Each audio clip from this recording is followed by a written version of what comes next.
Hi, Hayley. Welcome to the podcast. Thank you so much. I'm so happy to have you here. I'm so happy to talk to you today about all things birth and motherhood and all exciting stuff. We were just saying how we met at like a mum's meeting, a networking meeting, and our kids were crawling around on the floor, and now they're both coming up to 4. So it's been a while. And you've since had another one. Yes. And yeah.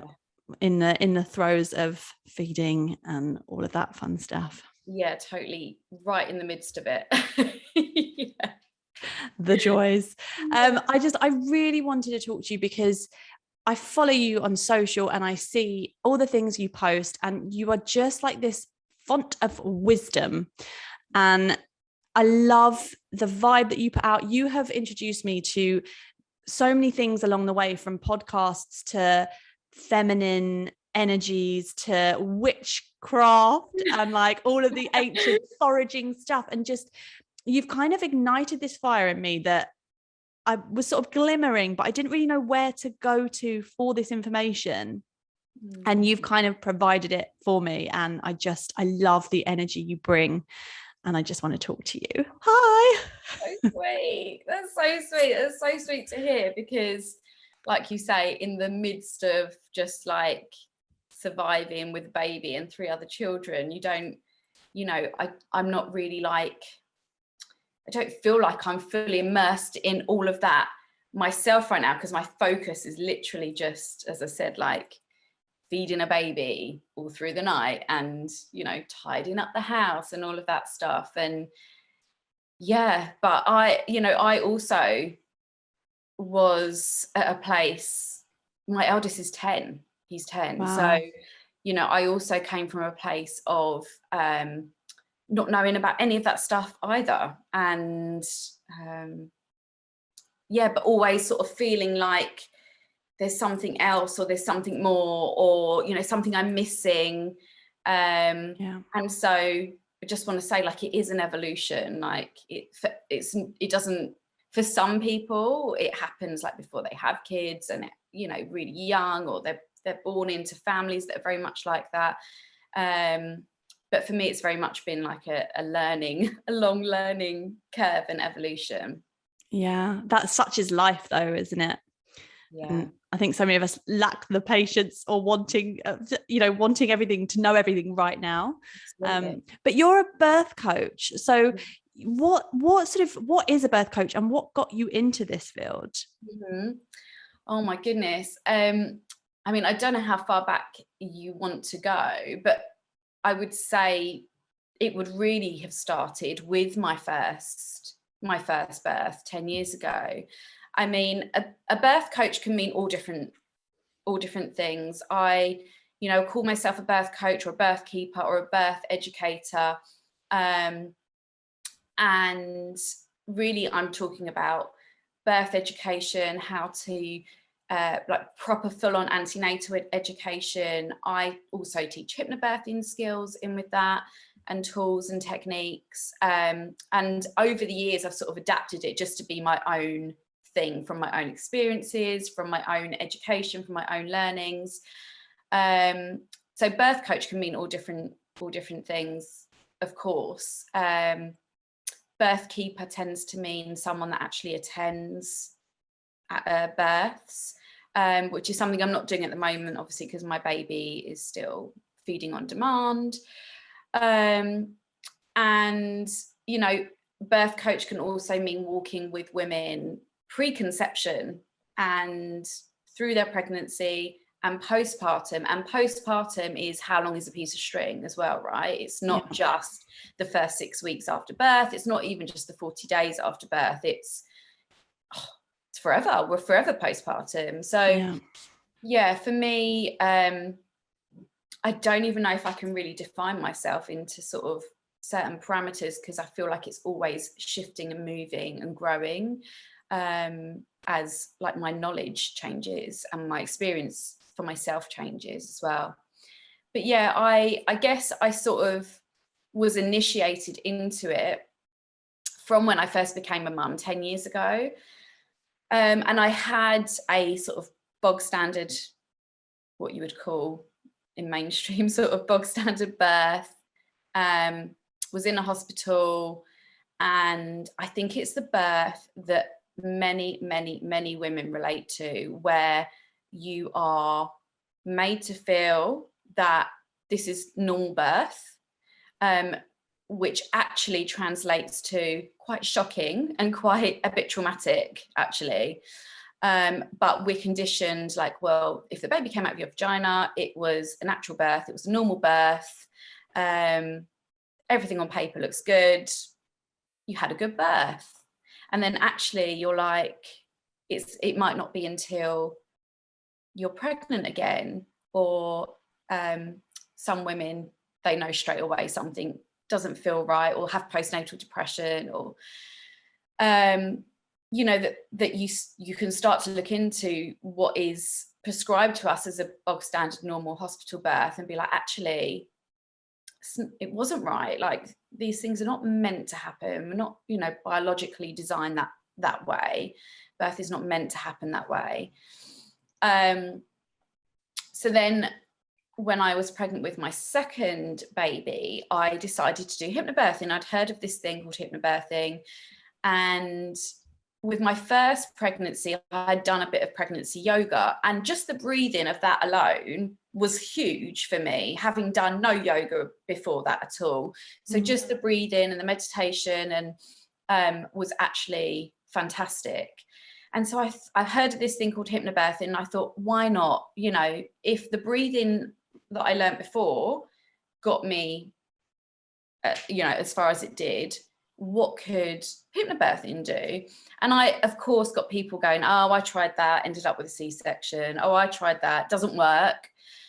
So I tended not to talk about it much to other people. And I did a hypnobirthing online course, and quickly realized after watching some birth videos that home birth was really going to be the only way to get this birth that I had been told about via hypnobirthing. Yeah. And so I did. That's a long story in itself, but I went down the home birth route. I actually had private midwives for that. I did a lot of research into it and had a home birth, and I was like, why is this just like not the norm? It honestly, just something switched in my head, and I was like, what's going on here? Like, I feel like we've been fed this like mass lie, like what is going on? So I became a hypnobirthing teacher myself, and then for my third birth, also home birth. But it was, I think even by my third birth, I'd educated myself to such a degree that even in my second home birth with midwives, I was like, there were still some things that I feel like were meant to be left alone more, that I felt should have been a bit more hands off. And can I ask, like, what kind of things? Yeah, so I actually had a managed third stage, which is where they give the injection, syntocinon, sometimes synthometrin, for the placenta to be delivered. And that was, I can see now, it was purely precautionary because I had bled a little bit in my first birth. But again, postpartum hemorrhage, that's another box, let's say Pandora's box, like we could go into, whether it is even a thing as it stands. And a managed third stage is no small thing. And that's another thing that we're sort of, I feel like is one of these things that we're sort of just told is the norm, you know.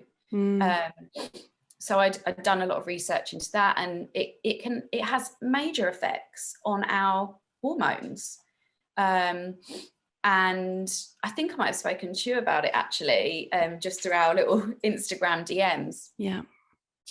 You know, about how it can affect that hormonal matrix, breastfeeding, postnatal depression, like all of this stuff. So third birth, home birth, took back a little bit more of my power, I would say it was completely hands off. But it was attended, so there was a midwife there. And then my fourth birth was free birth. So I actually did have a birth keeper.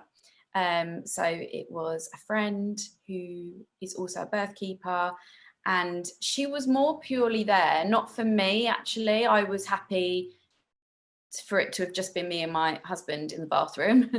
Yeah. She was more there as an extra pair of hands for my husband, you know, for times where he might have got a bit wobbly, that he would be able to look to her and be like, is this normal, or should I be worried? And for her to be like, no. And because I knew that she was so on the same page as me, you know, I felt really good with that. So yeah, it was just us, and it was amazing. And so in between my third and fourth birth, I really changed the way I started to work with women and families. The way I was teaching completely changed. So over the years of teaching hypnobirthing, I actually started to realise, you know, having looked back at that first home birth that I had, that even then with hypnobirthing, mainstream hypnobirthing, it can very much be about using the tools to just numb women out of obstetric violence, essentially. And I was starting to feel more and more misaligned with what I was teaching and then the outcomes that were happening, because the women that I was teaching were still going through the system. They were still, you know, going to a hospital birth, and because they were doing the hypnobirthing, just believing that they would still be able to have this completely hands-off autonomous birth. Not saying it doesn't happen, but I'm saying that you're lucky if you're one of those women. Because you're in the system, and the traditional system. Because you're in the obstetric system, which is not set up for physiological birth. Why is it not? Like, what's the difference? Because I feel this is the whole area I really want to get into with you. Like, what's the difference between this natural birth and where essentially, I know that you believe this, where we kind of trust our own bodies, and then the other side of it, it feels like sort of for the women that are in this whole free birth movement, it seems like it's just completely against, well, not against, or the medical system is against us and us birthing naturally. So what's the difference?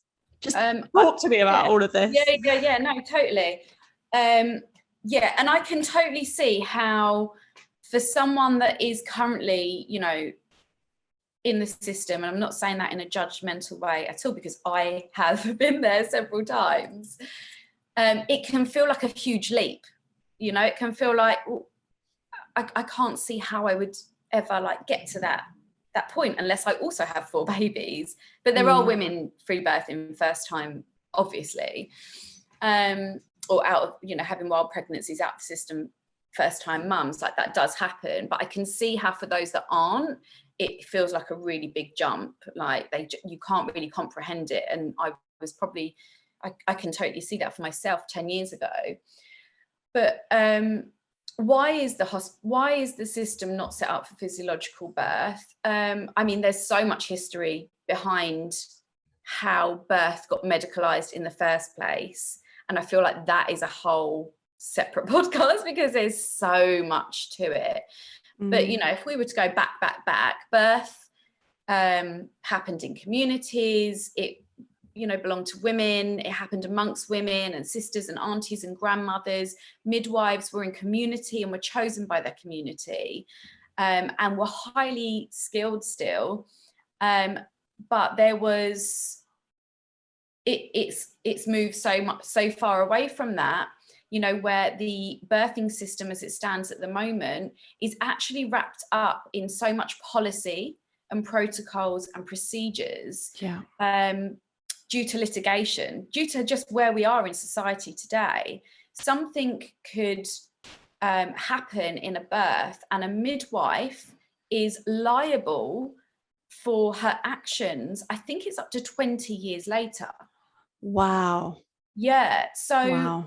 they are constantly working on the defensive. And actually, if you talk to, I know many midwives that are sort of either still in the system because, that's their livelihood and their career, and they haven't managed to step away from that yet, or some that have managed to get out, and they will tell you the exact same thing. So it's not necessarily me. I'm not against midwives. I'm against how the system has forced midwives to become like medicalized and constantly defending themselves.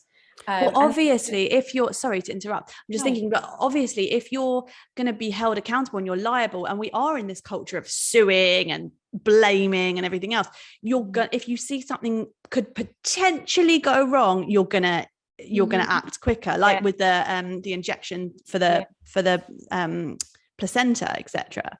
Like you're going to act quicker. Oh, your baby might be too big. Let's sweep, let's induce, let's do an epidural, let's cut you open, like all of these different things, like almost of course, because why would you want to have that on your shoulders? At least you can say, I acted because I thought, Yeah, that is exactly it.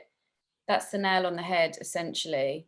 And many of these women as well that go into midwifery go in because they've got a passion about birth and they trust women and they trust the physiological process of birth, and yet you quite often find that many midwives don't make it past the first few years of their training because they have to do things that are so far, so against what they initially went into midwifery for, but they have to. It's just how it has to be done. So it's such a complex thing. And as I say, the history of birth and how it became so medicalized is a separate podcast in and of itself, but you basically hit the nail on the head. They have to sort of act even, and that's, that preemptive acting to do something.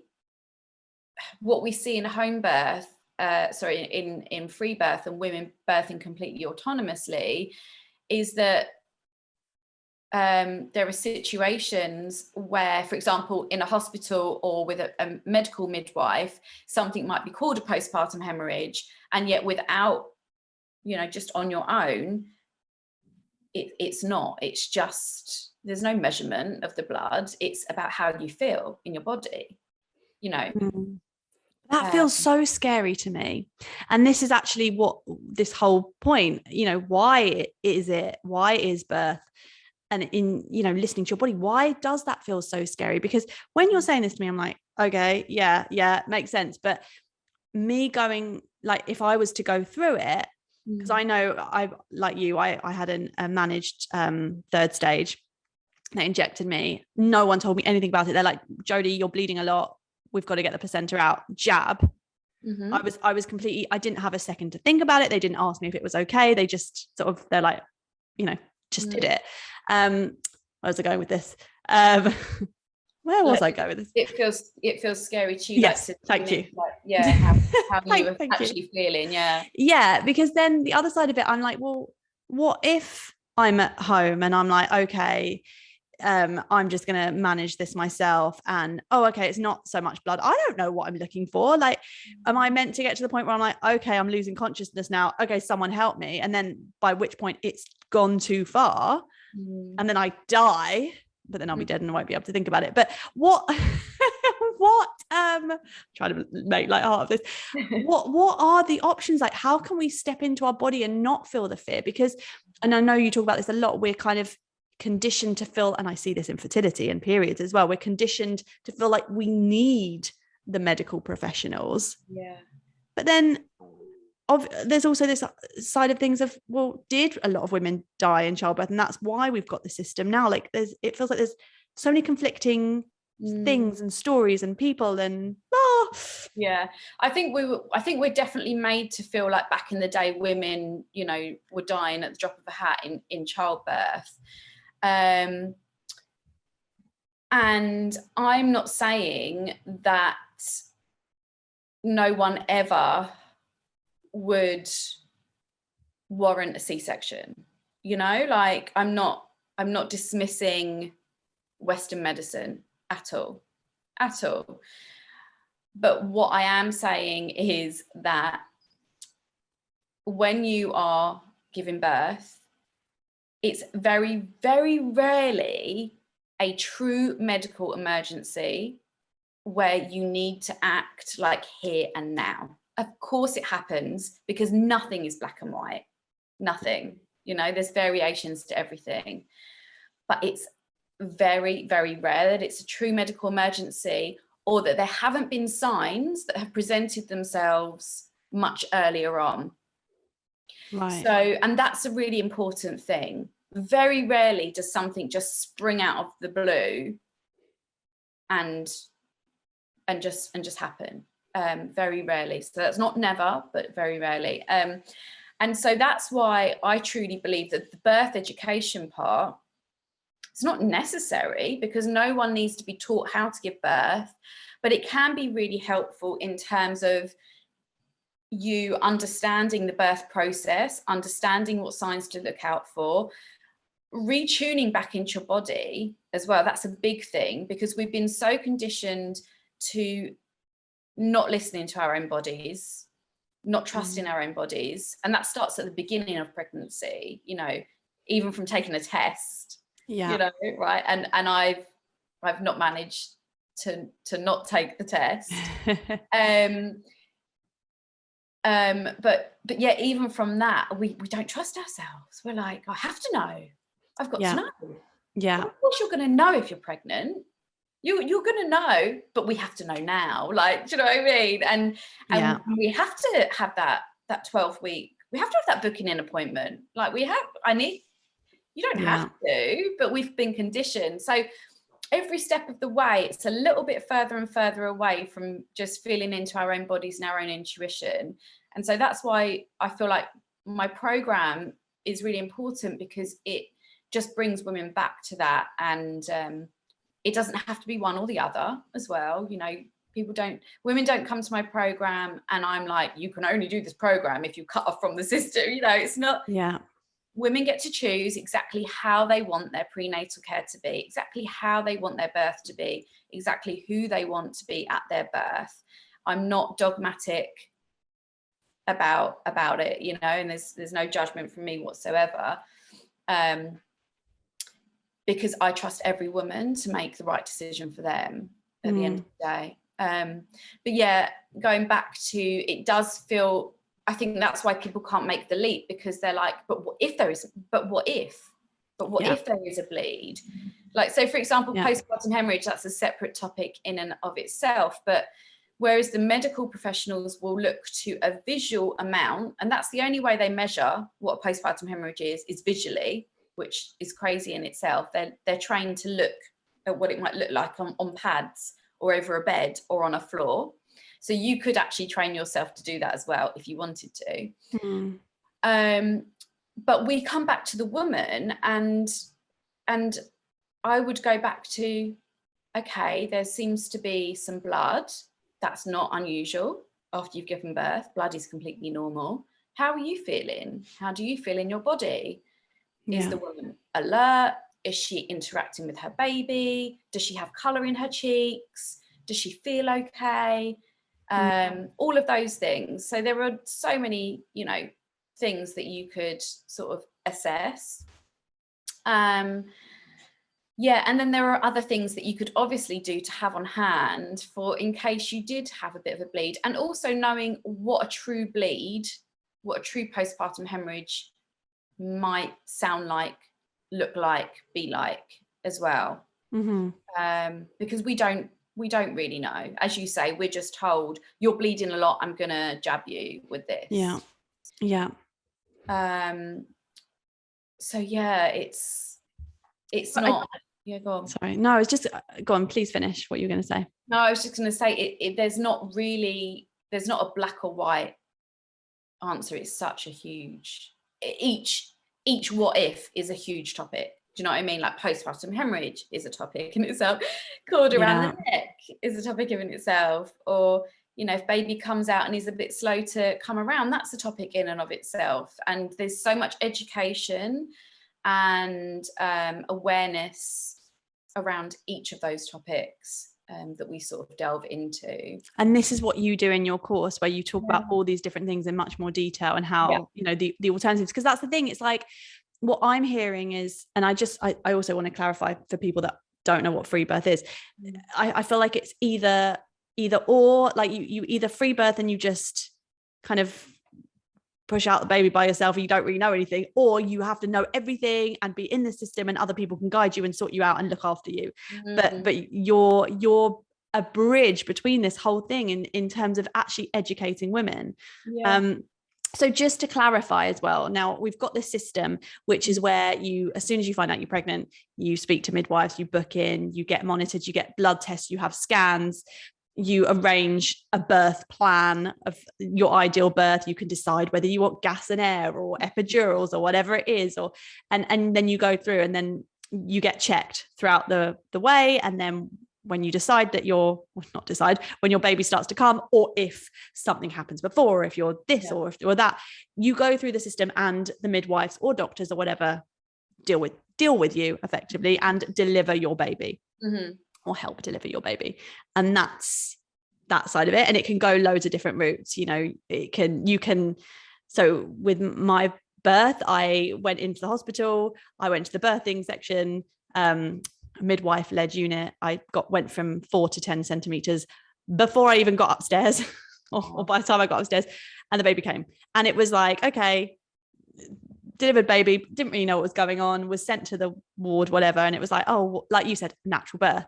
Or you can have something that's C-section, and you can have the epidural, you can have the drugs, etc., etc., etc. That. But then this side of free birth, which you've educated me on, but I haven't really ever come across before. Can you explain what that is, what the other side of it is, what that can look like?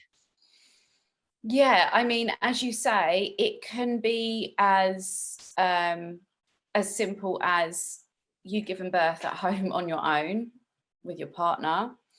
That I guess might be a true definition of free birth, without it being attended by a medical professional. That's essentially what it is. So birthing outside of the medical system is essentially what free birth is. But it could, birthing outside of the medical system, but that isn't a true free birth, could be that you do like have a birth keeper there, or that your doula's still there, or I would say it's an intended birth without a medical person there. So even if you have a home birth, but you have like a private midwife, that's still not a free birth? No, that's a home birth with a medical midwife. Yeah, because you're still in the system, but at home. Yeah, and I really want to stress actually that free birth isn't like the gold standard as well. Like it's not like this is better than any other birth. Like it's not like this is what everyone should be striving for. It absolutely might not be the right option for some women, and that's fine. But it is an option. And some people don't think there is an option, because we're led to believe that birth is a medical emergency. I had a conversation with someone the other day, and she actually looked me in the face and she said, birth is a medical emergency. Oh my goodness. Women would die in childbirth. And I was like, I wish Hayley was here. I didn't want to argue with her, but I was a bit like, I sort of gave the argument of, well, there's lots of unnecessary intervention. And actually, because it is hard when people say, well, lots of women used to die in childbirth. I'm like, I wasn't there. I don't know the statistics. But why are animals okay? And I actually said this, why are animals okay? And she's like, well, we're designed differently. We have a really narrow pelvis and babies are bigger. But I'm like, well, that doesn't make evolutionary sense. Like, why? What? It doesn't. And how could we justify the success of the human race this far if there was a fault in the way that we gave birth? Well, she would argue that it's because of medical intervention, because of the medical I think world.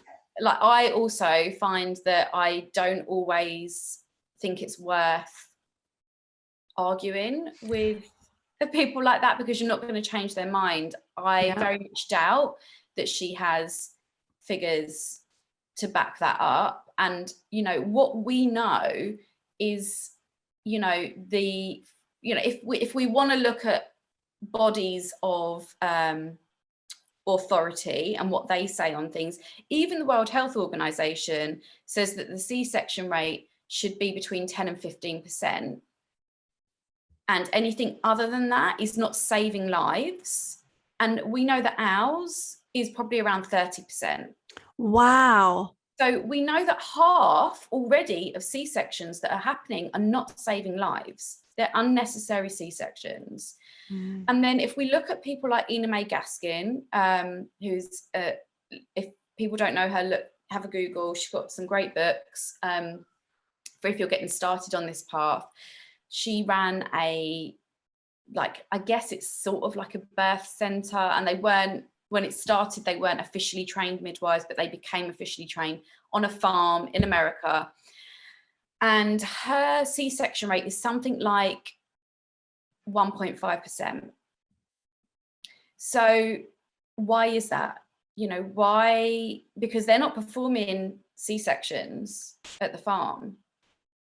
So, you know, what's that about? Why is the C-section rate so high if it's not saving lives? And so that in itself is a flaw to that woman's argument that medicalization is saving lives. And I think also a really interesting fact, and you can't quote me on it because I'm in the throes of mum brain and where I got this figure from, but you can probably definitely Google it. The number 2 cause of death in America is iatrogenic harm, meaning something that's been caused by the medical system. Wow. Yeah. Wow. That's the 2 cause of death in the US. So yeah, no one speaks about this though. It's even with, I have this conversation with, you know, cancer treatment, and people are like, oh, you know, this one chose to go down the natural route and they didn't survive. I'm like, yeah, but how many people have gone down the chemo route and haven't survived? Like, we can't, this is such a random throw in for this conversation, but it's true. It's just a bizarre way. We kind of herald the medical system as being so holy and like amazing, and we have to turn to them, and people want confirmation from doctors about everything just to know that we're okay. We need reassurance all the time. And it's almost like I feel like I'm having this conversation in parallel with you about what I talk about in terms of fertility and periods. And it's the same conversation. Oh, I do have an interesting point for you that I recently learned about. Is I think it's an article in the Lancet, and I'll send it to you afterwards because you might want to link it. That was a study, I think, on about 500,000 women intending to home birth, and there was no difference in maternal outcome. The only difference for women that were in hospital was that they had significantly higher interventions. And there was no difference, if not less, risk of postpartum hemorrhage at home. Wow. Yeah. So I'll send you the link to that article. But yes, please. Yeah, I'd love to look at that. How can we, for women that are pregnant or thinking about getting pregnant, so the alternatives, how can we learn about our bodies, and how can we trust ourselves, and even go into your courses, which sound phenomenal? I'd love to hear more about that. How can we sort of just dissociate from that fear of what's normal? And I say that with air quotes. Yes, there's so much available to us now, which obviously is the beauty of social media. For me, the first step out of unconditioning myself was watching just home birth videos, not even free birth videos, but home birth videos. If what I'm saying to anyone listening is like, she's nuts, like this is so extreme, I can't even relate, just watch some home birth videos. There's one in particular that literally was the one that I was like, the only way I'm going to have this birth is if I have this baby at home. And that was Daisy's home birth, hypnobirthing video or something. It's pretty popular amongst hypnobirthing teachers, but that actually was the one that I was like, oh yeah, she's at home. That wouldn't happen in the hospital.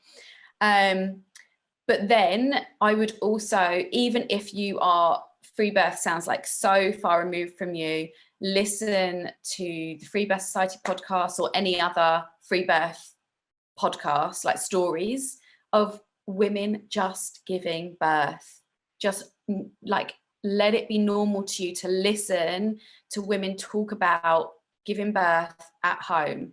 That for me, honestly, story is medicine. I mean, they call it story medicine.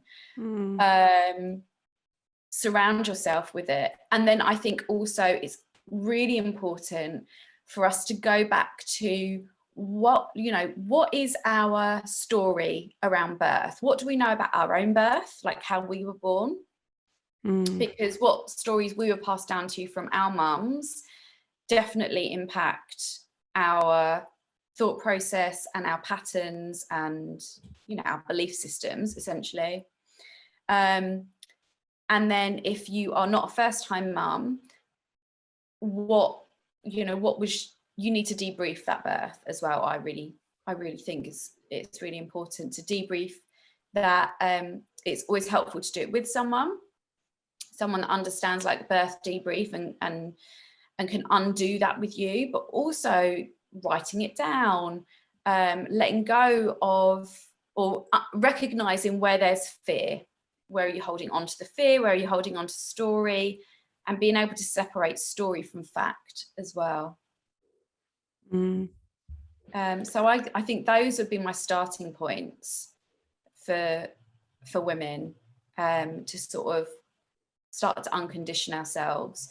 And then I think it's the birth education, because once you understand the physiology of birth, the hormones, how they work, once you see it, you can't unsee it. Once you understand how the body works, how birth is designed to work, like, you can only then see how medicalized birth does not support that in any way, shape or form. Right. It's so fascinating. And it's just, I've listened to some of the Freebirth podcasts.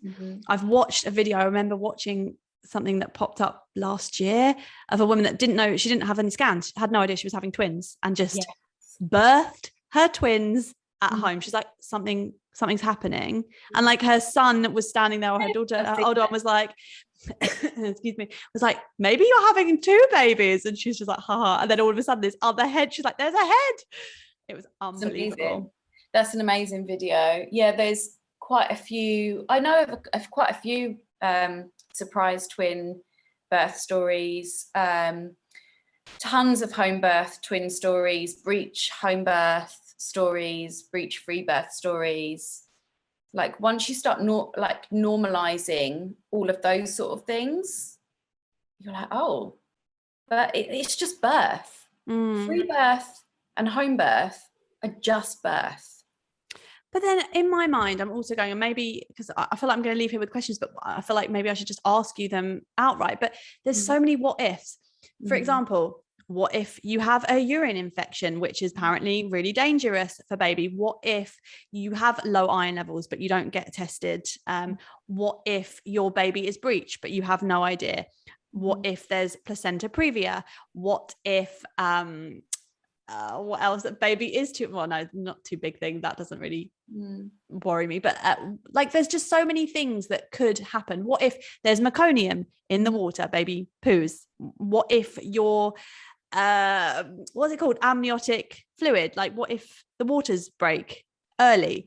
What if, because we feel we are going to need medical attention, and if we come out of the system, how are we going to get that? And is that dangerous? Yeah. So with every single one of those things that you've just mentioned, as I said before, there will always be signs. So what if you've got an infection? You will have signs that there could be an infection. So elevated temperature, not feeling so well, you might feel sick. And then you might choose to go into hospital and get that checked out. That's totally fine. It's totally fine. Right. I think you're not saying completely avoid the system and just go stay in a forest and just like ignore it. Okay. I mean, women have the right to do that. They can absolutely do that if they want to. But I think that's where people think it's this really dogmatic one or the other approach, and it's really not. Like, you get to choose. What if there is meconium? Well, meconium is, again, a whole topic, just like postpartum hemorrhage. Meconium doesn't necessarily mean a sign of stress. There's different levels of meconium. There's like so much to know about meconium, but also you wouldn't know that your baby has got meconium if your waters haven't broken. And many women's waters don't release until right before the baby comes out anyway. But if they rupture early? If they ruptured early, there would be different levels of meconium, and you get to choose, like, does this feel extreme to me? Does this feel safe anymore? Do I want to go and get checked out? Do I want some medical attention? You get to choose whether you want it or not. I just feel like I need to join your course and just learn about this, because I guess this is the birth education, and this is what you do, is that there's so many questions, but actually we need to learn and understand about our body. Yeah. The same way as I go, actually, you can learn about signs of your fertility. You just need to learn. You can learn about the signs of your hormones. Your son kind of saying the same thing about birth. You just need to learn, and then it helps the what ifs, because it's the what ifs where we feel disempowered, right? Yeah. And as I say, like, where birth used to happen, amongst women, amongst community, I really feel like that knowledge would have been, within the community a little bit more. And but we're so far dissociated from what's okay and what's not okay, what feels normal, what doesn't feel normal, that we can no longer tell for ourselves. We outsource everything to somebody else. And if you choose to do that, and you choose to do it consciously, knowing that if you're going in, what to expect and everything, that's totally fine. I think, being informed and informed consent is obviously a really big piece of the puzzle. I don't necessarily always think that informed consent happens within medical settings alone, but I feel like you can really inform yourself at home and then choose, what you choose to do. It is totally up to you. Yeah, that's the thing. If you go in to that world, then it's almost like a biased information. Exactly. Exactly. That's exactly it. But like you say, it is then the birth education for me is a really big piece of the puzzle, because, and especially for partners, is what I find, like, they come to the course like a bit skeptical. They can't really be bothered. They've been dragged along to something that they're like, oh, I've got to do this birth thing. And then the first or second session that we do is quite sciencey, because it's all about the brain and the hormones, and and one of the sessions is the physiology, like how the pelvis and how everything opens and all of the mechanics. And the partners are like, oh, like, they get that, because they get the sciencey pragmatic bit. They're like, oh, that's how it's meant to happen. I get that. Okay, that takes the fear. I feel all right about that now. Whereas before, most partners, like, all they can think of is that something terrible is going to be happening to their partner, and they have to stand by and watch their partner navigate this really scary thing. Yeah. So where can we find your courses? What do you offer? What's in them? Tell us more, please. So I usually teach live groups. Excuse me. And since I had my baby last year, I prepped myself and I made the live program an online self-paced program. And actually it's got a ton of content in there. So it's got all the hypnobirthing tools and techniques and tips. It's got relaxation tracks. It's got PDF downloads. It's got bonus teachings from an EFT teacher, pre and postnatal yoga sessions, and all of the antenatal education stuff that we're talking about. And really, for whatever type of birth you're having, like, it's all in there. So that's an online self-paced course, and more is going to be added to that at the end of this year. So I'm really bumping up a lot of particularly the postpartum section as well at the end of this year. And then I probably will start live groups again either end of this year or next year, but I'll always have that self-paced program available to women, because I just think you get lifetime access, you get private community calls, and I just think it's such a wealth of information at a really affordable price for women. I want that to be really accessible. Brilliant. And where can we find that? So on my Instagram, Naked Birth, and my link in bio, it's called the Radical Hypnobirthing digital pack, and you can download it on there. Brilliant. So you're at naked_birth, right? Naked_birth, yeah. And your website is nakedbirth.co.uk. Yes, correct. it is. Brilliant. Yeah. Okay, so if we want more information, that's where we can find you. Yeah. Thank you so much. This is brilliant. It's so nice to just talk things through and just see that there are other options, and just to hear about your story, and just sort of shedding light on the other side of things. Yeah, I know. And there's, as I said before, like, each point, it could just be like a whole podcast in itself. There's just so much to talk about. It's fascinating. It's truly fascinating. But I really, would urge every woman listening to this, whether they're preconception or are pregnant now, really to just start watching the videos, listening to the Freebirth and home birth stories, and making that your normal. I love that. Just surrounding yourself with it to change, almost just to subconsciously change your programming, right? That's essentially what it's doing. Yeah. Amazing. Oh, well, thank you so much for coming on. You're so welcome. I've really enjoyed it. And I hope you get some rest and enjoy your postpartum period. Thank you, lovely. Thank you. We'll speak soon. Thank you. Bye.